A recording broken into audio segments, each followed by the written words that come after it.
Is the Great Virginia Beach cool-off housing market crash coming? Let's talk about it.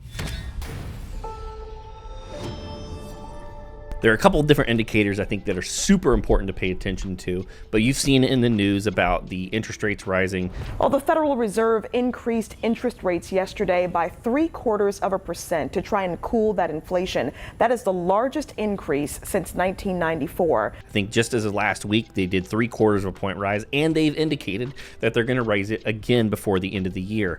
Some of the professionals that I pay attention to and listen to here, even on YouTube, Ken McEnroy is a really good resource if you need to check one out, think that the interest rates are probably going to be somewhere between 7 and 8% by the end of the year. There is no doubt that that will make a difference on people's pocketbooks and the amount of demand that is in the marketplace, but we are still up against some of the tightest inventory that we've had in a long time. New construction starts are just now getting back to where they ought to be, and I don't think there's going to be much of an inventory change up anytime in the near future. So what does exactly this mean? And we are headed right at the end of the summer. So that's where things normally cool off.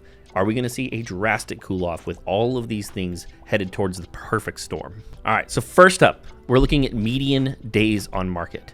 Since the beginning of this year, it was the lowest around 6. It looks like it dipped down there at 5 somewhere in the March timeframe, and you've seen that slowly go up. And it's almost perfectly in line with how interest rates have risen. But we are still 12 days on market here at about the same as the average as the prior year. If I zoom out, I see that this is reflecting June, so we have one more week of data here that it doesn't have otherwise. But in reflection of history, people's memories are too freaking short. It seems like, the sky is falling. It's not. You go back to when we had a balanced market, and the lowest we had was 43 back in 2013. The highest we had was about 66. For year upon year upon year, we had an average somewhere between 30 and 47. We are headed into a much more balanced market. And if you go back at the beginning of 2020 and right at 2019 before the pandemic, we were already saying, hey, it's a seller's market. What we have experienced in the last 2 years has been an unprecedented seller's market. And it seems like people's memories are only remembering the last 6 months. But if you go back just a few years, you'll see that this is far more balanced. Now, I think that we're going to see a lot of people that are going to hold on to hopes, thinking that when they go to sell their house, they're going to get some absurd number. Unfortunately, that's just not going to happen. You're going to have to talk to someone that's going to talk some sense into you. One of my go-to phrases when I do a listing appointment is, hey, do you want me to tell you what you want to hear? Or do you want me to tell you what you need to hear? Do you want me to fill your mind full of BS so I get the listing? Or do you want me to be really realistic and say, here's what's going on? Set realistic expectations and then use proven systems and processes to hopefully outperform that. I think I know the answer. The next metric I think is super important to pay attention to is active listings. This tells us how many listings does the current buyer have access to when they're out there shopping. We've seen a consistent rise since the beginning of the year. However, it didn't really start rising until March or April when rates started going nuts. It seems like what I had to guess is between the new listings and active listings, there are more and more listings coming up. So let me pop over real quick and show you that. So you can see that new listings actually shot up and actually has leveled off, but active listings has become higher and higher. What this told me is that there was a ton of busyness at the beginning of the year because people had FOMO. They were scared on missing out on these really low interest rates. And as rates have risen more and more, buyers have become a little bit more patient. They have kicked out a whole bunch of people out of the market, and what active listings are there, people aren't compromising nearly as much. What I want to show you here next is active listings on a year-to-year basis. Now, again, we have a rising here, but we are right around what it was last year.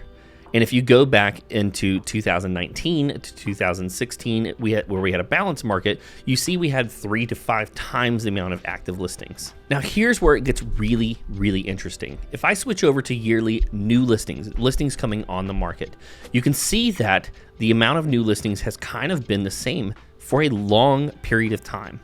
Because active listings went way down, it means that we had more buyers than we've ever had before in history. But the actual amount of homes that was available has gotten narrower and narrower, which means that people have made significant compromises over the last 5 years.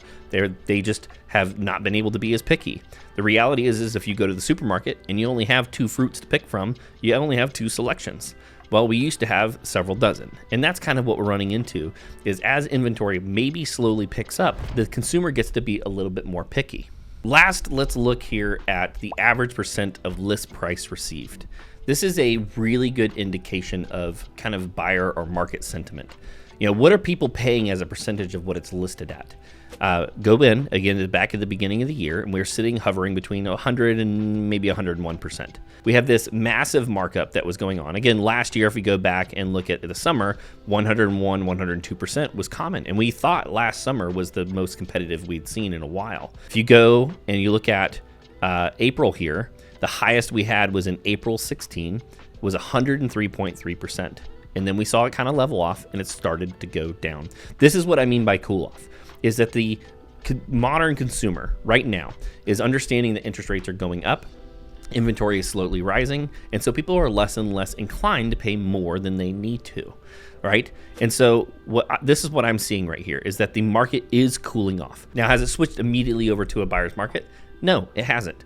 It is slowly cooling off to a slightly less of a seller's market. Until the inventory problem is solved, it will continue to be a seller's market, and we will see a slow kind of plateauing effect happen where each year gets a little bit less and a little bit less appreciation.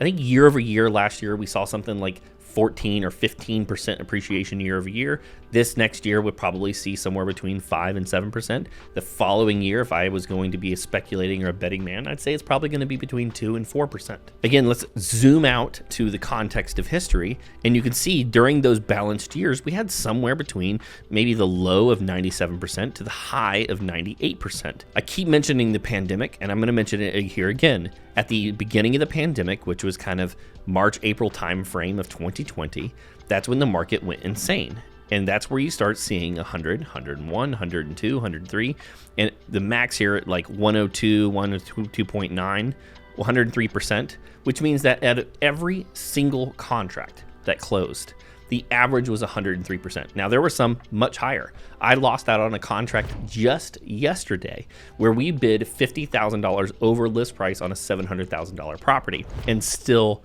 lost. The best competing offer outbid us by $15,000 and provided a cash guarantee. So the best of the best homes that are out there are still selling well over list price. But as more and more inventory comes into the market, you're just going to see the consumer be a little bit more picky. So let me know down in the comments, how long do you think it's going to be before we switch into a buyer's market?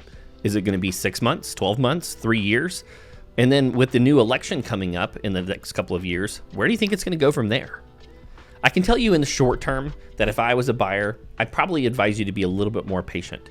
If you're a seller, I'm telling you right now, we are not in the same market that we were at the beginning of this year, and your expectations of getting multiple offers way over list price are probably not going to happen unless you have a unicorn property. If you'd like to learn more about Virginia Beach best secret spots to check out, watch this video.